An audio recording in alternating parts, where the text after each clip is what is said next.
Thank you very much. Look, without mincing words, let us be very honest. Nigeria is in dire straits. Nigerians are in a battle for survival.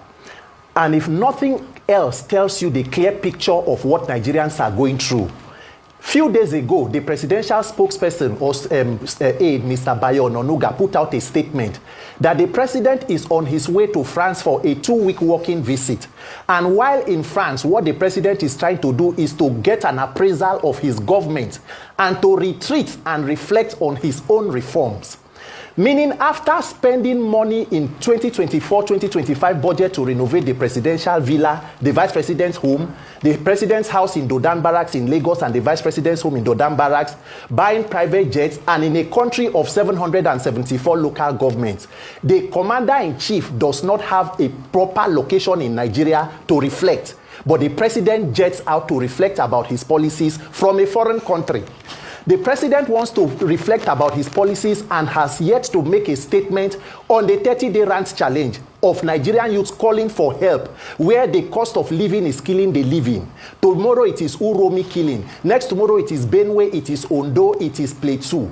What exactly is going on in Nigeria is an outright lack of accountability. And that is why for this 30 days ranting challenge, it will not just end with ranting, it must be backed up with action. Nigerian youths need a system, an electoral system that can guarantee free, fair, credible, and peaceful elections so that you can be able to elect proper leaders. And that is what my own call to the president is. Thank God his aide said he is a Democrat. The hallmark of every democracy are free and fair elections. The president has to commit to that process in 2027, where people will not be beaten out of polling units like it happened in Lagos in 2023, so that Nigerian youths can begin to live and not just exist or struggle to survive. What exactly is there as an incentive to be Nigerian today? The institutions are almost stacked against you. Law enforcement is almost against you. The judicial system is not where you can go. The market is not what you can even afford. There is just sheer hopelessness across board. And that is what you are seeing us do in these 30 days. And if anybody as a leader is listening, then they should be taking practical steps to resolving these issues, most importantly, guaranteeing a free, fair, and peaceful process in 2027. One of the most difficult jobs in Nigeria or in the world today is speaking for or trying to defend the APC federal government. It is a very, very difficult thing to do because you know why? There is nothing there to defend. So you remember that the APC campaigned for 16 years of PDP misrule. In fact, this president was part of a protest called Occupy Nigeria when the then President Jonathan was trying to remove fuel subsidy, which he eventually have removed today, and yet the devil is in the detail in terms of implementation of sanitizing the oil sector and NNPC. So, and then by 2027, President Tinubu's administration will be 12 years, or APC will be 12 years put together.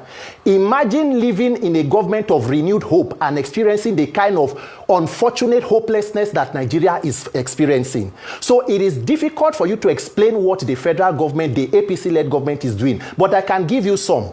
A government that knows that more than 100 million persons were living in multi-dimensional poverty by the end of Buhari's administration came into power. And the first priorities were deciding to renovate a vice presidential home for 20-something billion, purchase of new private presidential jets, a presidential yacht, renovating the villa, money for purchase of SUVs for the office of the First Lady, which is not even a legally recognized, constitutionally recognized office. So when you see the frivolities and wastages in government, and then that same government in turn begins to ask the people to make sacrifices. So it is we who will think of what to do for our country, while the leaders continue to live in luxury and affluence using taxpayer money. Look at the National Assembly. Immediately they shared monies for themselves and purchased bulletproof SUVs, one for more than 160 million. Yet the minimum wage of that country is 70,000 naira. And that is a country where leaders are still demanding sacrifice from the people. So at what point does this sacrifice end? At what point does President Tinubu, his cabinet, the senators, and his government begin to make sacrifices? The president is a former governor. He's on life pension from Lagos State. The vice president is a former governor. The senate president is a former governor. So with all the resources that are shared, 60% of Nigeria's corruption is administrative. Inflation of government contracts, budget padding. Who is sanitizing and fighting that corruption?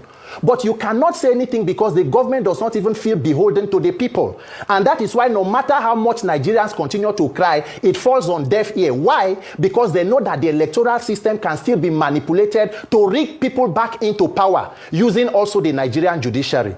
So if I have the ears of any Nigerian politician right now, I will want them to know that power is transient. You cannot be in power forever. If you don't leave power, power will leave you. Nigerians are not demanding for too much. We only need a country to live. As a Nigerian youth, demanding for a better country, I'm not a criminal. There are known criminals that are not being attended to. But once you voice out against the government, they come after you. So Nigerians must decide whether we want to live as slaves in this country or we want to live as freeborns. And that is why I'm telling you that this 30-day challenge must not end with just the 30-day rant. There must be maximum civil pressure on the authorities. Number one, we must reform our electoral process. That is the backbone of corrupt politicians. They know that they can meander their way into the public office without consequences and accountability. So if I'm talking to Nigerian politicians, I'm telling them, your time is up. You either do the right thing for this country or a generation of young Nigerian leaders will wake up and will succeed where you people have failed woefully and continue to fail us. Because Nigerians are hungry, Nigerians are dying, the tension is palpable and the frustration, and the leaders are completely detached from the reality. It is unfortunate, but we as Nigerians must find the wisdom and the courage to fix these institutions, or else we continue to remain victims of these institutions.